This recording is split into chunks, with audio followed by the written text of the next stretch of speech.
6 killed in Nashville school shooting. This is Undiluted News. Mikey Bones reporting. 6 people, including 3 children, have been killed in a shooting at a private Christian school in Nashville in Tennessee, U.S. Nashville police said that they engaged and killed the shooter, who was a 28-year-old woman. At a news conference, police spokesman Don Aaron confirmed the dead include 3 children and 3 staff members and the shooter. The suspect was carrying 2 assault-type rifles and at least 1 pistol was recovered at the scene. The Covenant School in Nashville, where the incident took place, is a private Christian school for students in preschool through 6th grade when students are roughly 11 or 12 years old. The shooter is also a past student. In Jamaica, National Commercial Bank Jamaica Limited has announced that it may close some of its automated banking machines or limit their operating hours. The bank announced on Monday that it has made changes to its ABM network as a result of an ongoing review of the risk profile at each location. According to NCB, the changes are being made on a case-by-case basis with the possibility of temporarily closing some 24-hour ATM machines at night on our permanently closing locations. The entity did not specify which locations will be affected by these changes. The bank also clarified that machines that had previously been vandalized or stolen will not be replaced. Meanwhile, scores of onion farmers in St. Thomas are upset about their inability to find market for hundreds of pounds of onion. The farmers say that acres of onions are going to waste because they are unable to reap the crop. Some 30 farmers staged a protest on Monday afternoon calling for the authorities to provide assistance.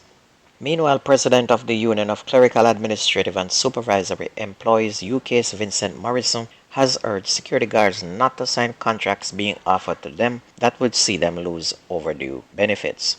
Mr. Morrison said that guards are being offered contracts from their respective companies which would invalidate the benefits they would be entitled to following the recent court ruling to move them from independent contractors to employees. He said legal advice is being sought to allow the union to better advise the guards.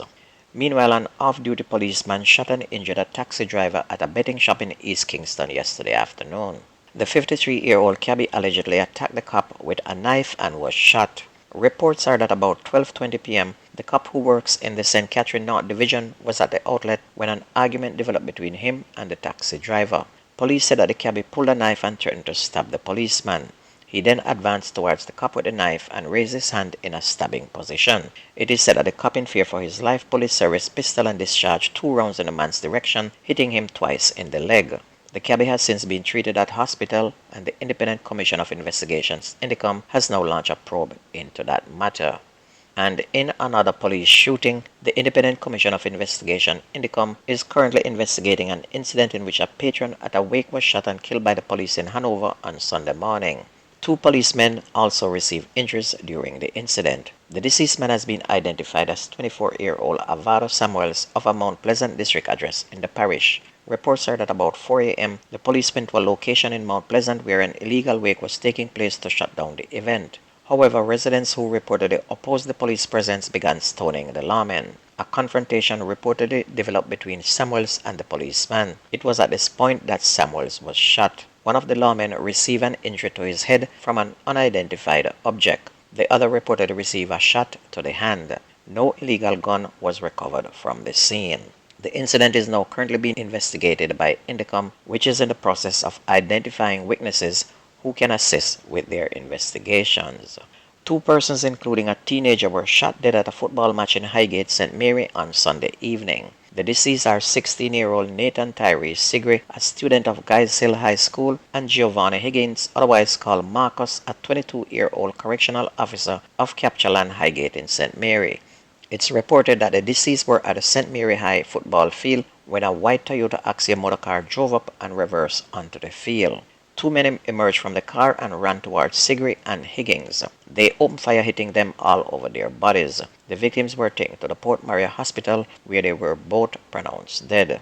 But news on the ground is that Marcus, the correctional officer, was acquitted for the death of another man, so this is called a revenge killing. A Manchester farmer who went with a fellow farmer to buy cows in New Yarmouth in Clarendon yesterday morning was robbed and shot by gunmen. The deceased has been identified as 64-year-old David Noel Dixon, who is also a butcher from Robbins Hall in Manchester. The other farmer managed to run and escape unhurt. Reports are that about 7 a.m. in the morning, Dixon and the other farmer traveled to New Yarmouth to purchase cows. They traveled in the now deceased Toyota motor truck. Police said they were on a section of the New Yarmouth main road when they were pounced upon by men in a silver motor car. The occupants reported an open gunfire on them from behind. Dixon, the police said, in a bid to escape injuries, abandoned the motor truck and ran. The gunmen pursued them and continued firing at them. The other farmer made an alarm and residents called the police. On arrival, lawmen found the lifeless body of Dixon with what appeared to be gunshot wounds to the back. Police said they suspect that Dixon was robbed of an undetermined sum of cash which he had for the purchase, pay for 2 cows. And that's how life is these days. You work hard, then somebody come kill you and take your money.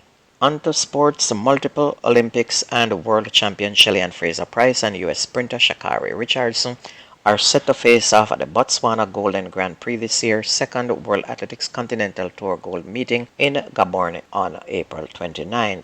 And it will be the first meeting between the rivals since last September women's 100 meters at the Diamond League final in Zurich in Switzerland, which Fraser-Pryce won in a blistering 10.65 seconds. Richardson in that race finished 7th, I think it was the last place in that race, in 11.13. On to Premier League, Mullines United came from a goal down to surprise Mount Pleasant 2-1 in their Jamaica Premier League return round game played at Draxall in St. Anne on Sunday. Mullines are now on 25 points and in 9th place.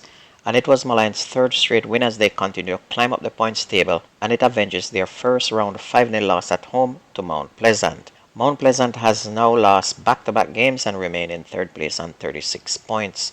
While Honett Gardens are the leaders despite being held 1-1 by Vere United, their third straight draw. They are on 39 points, which is 2 more than Cavaliers, who were beaten 2-1 by defending champions Harbourview, who are tied on 36 points with Mount Pleasant. Portmore United, meanwhile, totally demolished Falkland 4-0 and now move to 7th place on 28 points, while Mobay United and Chapelton Maroons played out a 0-0 draw. Last night, Humble Lions beat Tivoli 2-1 to climb up to 5th place on 33 points, and in the final game, Waterhouse and Dunbeholden battled to a 0-0 draw. Waterhouse now move into 6th place on 31 points, while Dunbeholden remain in 8th on 26 points. And if you ever missed the news on this radio station, please go to YouTube and type in Jamaican Undiluted News. Listen, like, share, and subscribe to keep it going. That's going to be news and sports on your favorite community radio. My name is Mikey Bones. I gone.